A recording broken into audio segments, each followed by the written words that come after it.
ఇక భద్రాద్రి కొత్తగూడెం జిల్లాలో ఎస్పీ రోహిత్ రాజ్ ముందు 14 మంది మావోయిస్టులు దళ సభ్యులు లొంగిపోయారు. ఇక ఛత్తీస్గఢ్ రాష్ట్రం బీజాపూర్ జిల్లా పామేడుకు చెందిన 3 మహిళలు సహా మొత్తం 14 మంది మావోయిస్టులు ఎస్పీ రోహిత్ రాజ్ సమక్షంలో జనజీవన స్రవంతిలో కలిసిపోయారు. మావోయిస్ట్ ప్రభావిత ప్రాంతాల్లో పోలీస్ శాఖ ఆధ్వర్యంలో చేపడుతున్న అభివృద్ధి సంక్షేమ కార్యక్రమాల పట్ల ఆకర్షితులై లొంగిపోయారని ఎస్పీ రోహిత్ రాజ్ తెలియజేశారు. ఇక 2 నెలల్లో మొత్తం 44 మంది మావోయిస్టులు లొంగిపోయినట్లు ఎస్పీ తెలియజేశారు. సరెండర్ అయిన వారికి ప్రభుత్వ సంక్షేమ పథకాలు అందించి జీవనోపాధి కల్పిస్తామని ఎస్పీ రోహిత్ రాజ్ తెలియజేశారు.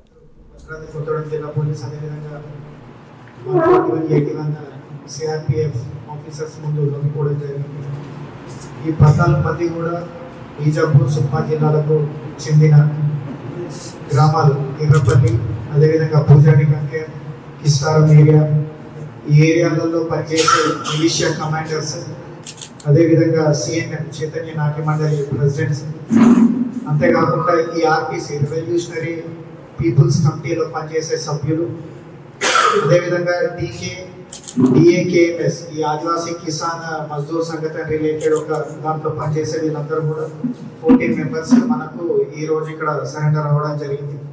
మీకు అందరికీ తెలుసు, గత సంవత్సరం నుంచి కూడా భద్రాద్రి కొత్తగూడెం జిల్లా ఎల్డబ్ల్యూ ఫ్రంట్లో అద్భుత విజయాలు సాధించింది. ఒకవైపు ఎన్కౌంటర్లో, అదేవిధంగా సరెండర్స్ అండ్ అరెస్ట్ల మీద కూడా ప్రత్యేక దృష్టి సారించింది. మనం 2024 నుంచి కూడా చూసుకుంటే ఇప్పటి వరకు 64 మెంబర్స్ని మనము అరెస్ట్ చేయడం జరిగింది. వివిధ కేసులలో చెర్ల, దుమ్ముగూడెం, కరికగూడెం, మేడుల బయారం లిమిట్స్లో రిజిస్టర్ అయిన కేసెస్లో 64 మెంబర్స్ను మనం అరెస్ట్ చేసాం. అదే కాకుండా సరెండర్స్ విషయానికి వస్తే కూడా 2024 నుంచి ఇప్పటి వరకు తీసుకుంటే 80 మందిని 80 మెంబర్స్ను సరెండర్ చేయడం జరిగింది. ఏంటంటే మా ఛత్తీస్గఢ్ సుకుమా సైడ్ మా ఏరియా కిష్టారా, మా ఊరు పుట్టుపాడు. చిన్నప్పుడు బాలల సంఘం పనిచేసే, తర్వాత 2007 నుంచి చీనా పనిచేసే, తర్వాత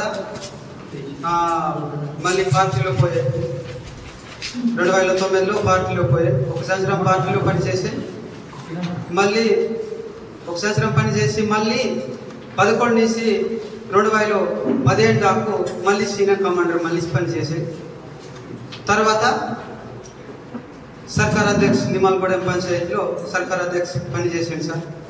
దీంట్లో ఈ పని చేసేటప్పుడే సెర్ల ఏసఐ సిఇఓ గారు చెప్పింది, నువ్వు చెల్లెండ్ర వల్ల Andhra, Telangana, Chhattisgarh CC police comments చేసేటప్పుడు దొరికేటప్పుడు చంపుతారు, రేషన్ కార్డు వచ్చి చెల్లెండ్ర అవుతే మెసేజ్ అవుతుందని చెప్పినప్పుడే నేను చెర్ల వచ్చి చెల్లెండ్ర అవ్వాను సార్.